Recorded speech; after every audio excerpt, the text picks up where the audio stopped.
Or to this a suggestion via a channel member. The name of the video is Paid Protesters. Dems accused of phony opposition. All right, let's check it out. Definitely wouldn't be the first time we're encountering something like this. Alexandria Hoff is at the White House now. Alexandria. Hi, Harris. We want to let you know just in D.C. has updated its policy on cooperation with federal law enforcement as it pertains to immigration. From what we've gathered so far from reading this executive order by the police chief, this mostly has to do with how information is shared and how some individuals are transported. We're going to dig into that. But, you know, D.C.'s police chief and even the mayor have acknowledged the opportunity they have here with enhanced presence to really boost their arrest numbers, which they've seen happen. It's something that wasn't able to happen before, they said, simply because it's a numbers game. They now have more people out. They're able to scoop up the people that they have been looking for and seeking to arrest. Now, even though we're getting this kind of, it's somewhat support from local officials here, you have Democrats at large just pushing back. Like, this is the worst thing in the world. You have Senator Chuck Schumer brushing off any idea of prolonging federalized D.C. police force. Listen. Let's hear it. If he went to Congress and said, you know what, there's this crime emergency, we need the National Guard out there longer, we need to take over Washington, D.C., would you grant it? No way. We'll fight him tooth and nail. All right, he was pretty clear. Like, I fully understand why Chuck Schumer is saying that, but I do wish that we can kind of get past the, at least sometimes here. Understand here, I am absolutely a constitutionalist by default here. So I fully grasp why Chuck Schumer is saying that, because it's setting a precedent that doesn't make any sense. But here's the problem.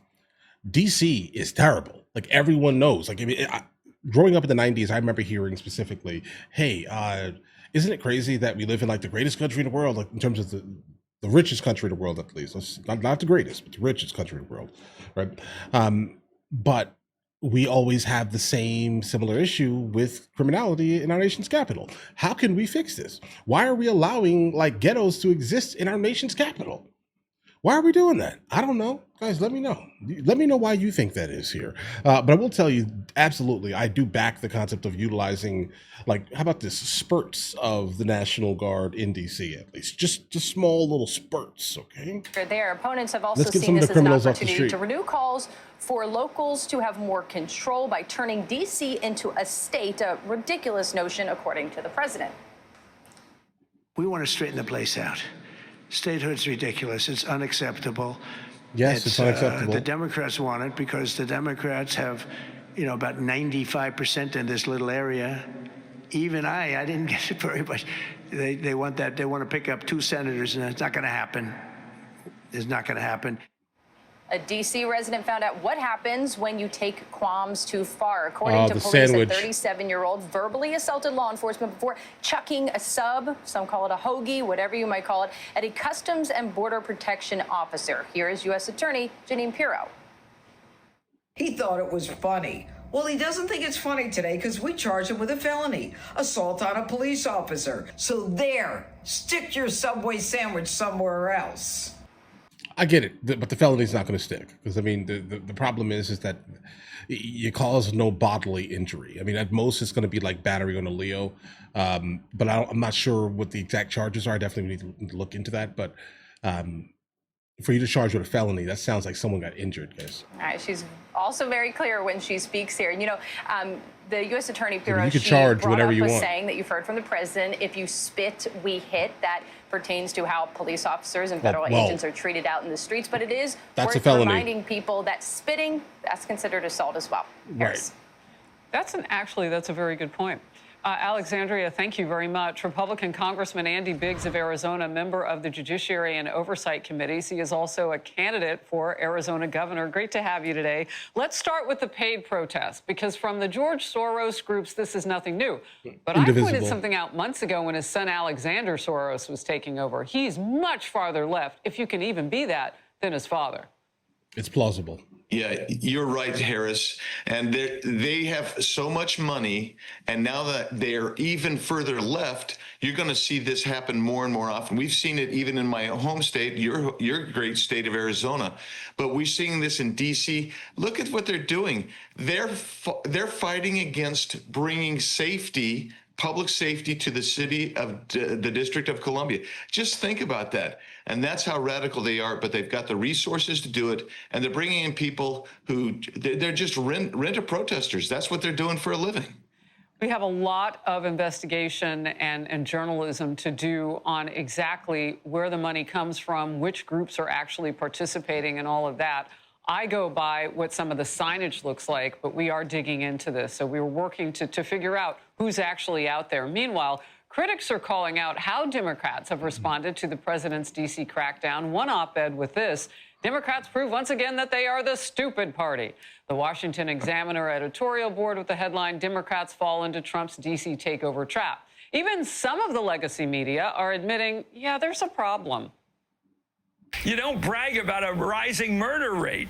And the Democrats are, I agree with you, Mika, they're falling into the trap of defending what's indefensible. It's a trap. Yes, it's a trap. Look, I mean, she's not there is a crime problem everywhere. I mean, and they're in multiple cities. Big cities have traditionally had crime problems. And who runs them? Who runs these big cities? Right? Like, is it consistently the same party that's running the majority of the big cities that have all the crime in it, guys? Right? I mean, is it that? Point that out. Even they can't agree. And by the way, what is the trap?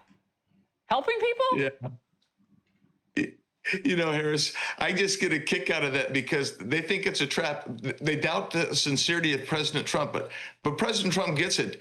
D.C. is crime-ridden. It is. And it's dangerous. We've had people murdered. That's been the joke my entire life. On Capitol Hill. Neighborhoods are not safe. People don't want to go out. But the bottom line is, it's not a trap. The only trap that they get is that Donald Trump is in their mind. The reality is we've got to bring safety to the city, and I think Donald Trump's doing it fantastically. Look, the politicians are one thing. A few people in media say, yeah, there is a problem, but that's as far as they'll go. But what about the people who live there? I think this is an interesting take. It's about the tragic impacts of out of control crime in the nation's capital. Let's watch together. Let's see it. Well, my husband first. It was the 1st of January of 2021. He was trying to help an elderly man, and he was stabbed to death. My son, somebody came up behind him and shot him 8 times, twice in the head, 6 times in the body, and he's a paraplegic now. We were advocating then for the National Guard to come out, but they said there was no need. But think about how many lives could have been saved just having them on the scene. Bro, I have said, wait, hold on. Imagine all of that from one person. Tempe Satcher, whose son BJ was gunned down in D.C. 2 years ago, also shared her thoughts on Trump's crackdown right now. Just today, a young lady was shot over on 15th Street in Northeast D.C.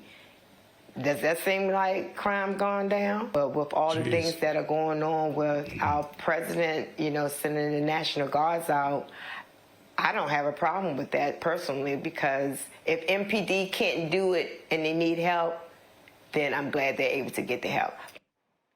Okay. Common sense through heartbreak. I mean, Okay, we're going to move on from the video here, guys. Guys, I've been saying for a while now that we need to have a much larger, force entering into a good amount of our inner cities. The amount of criminality that is there, the culture that is basically fostered with that type of environment, bro. Send the National Guard to Chicago. Like make it so it is in fact under martial law after certain times, bro. Like set local curfews for kids. Like make it so you can fix some of these things here. I'm mainly going to go ahead and point out a couple of the worst ones, bro. St. Louis, East St. Louis, Memphis, south side of Chicago, Louisiana, right? Go to these places and enact some type of like authoritarian regime or something, bro, because listen, the only way you're going to fix it is if you strip their ability to go outside. That may sound crazy, guys, but I've already said numerous times, do not make me any type of governor or senator or any of these things, because I will in fact send military platoons, via the National Guard, not the military. You get what I'm saying here, guys. Either way, I will send them directly to most of the ghettos around America. I'm telling you, it'll be pretty much based off of that. Like, listen, you guys you can live your life without the concept of just straight violence consistently. Right? It's like fostering like the worst type of attitudes, the worst culture you can possibly, even point out, at least here, guys. All right, let's fix it. So I have no problem specifically with the National Guard going to like ghettoized areas, bro. Send them there immediately. Send more, to a certain extent, but in short spurts. You don't leave them there. You get what I'm saying here? I don't want them to be permanently installed, but go get the bad guys out of there immediately. Look for, I think every police station has like a gang registry. Arrest all of them. If they're on that list, get them off the streets, bro. All right, it is what it is here. I'm sure a lot of T-shirts are going to be made, all that nonsense, guys. But get these people off the streets immediately. All right, listen, you guys all have an absolutely amazing day. If you guys are new here, please like and subscribe. And in the meantime, I'll catch you guys later.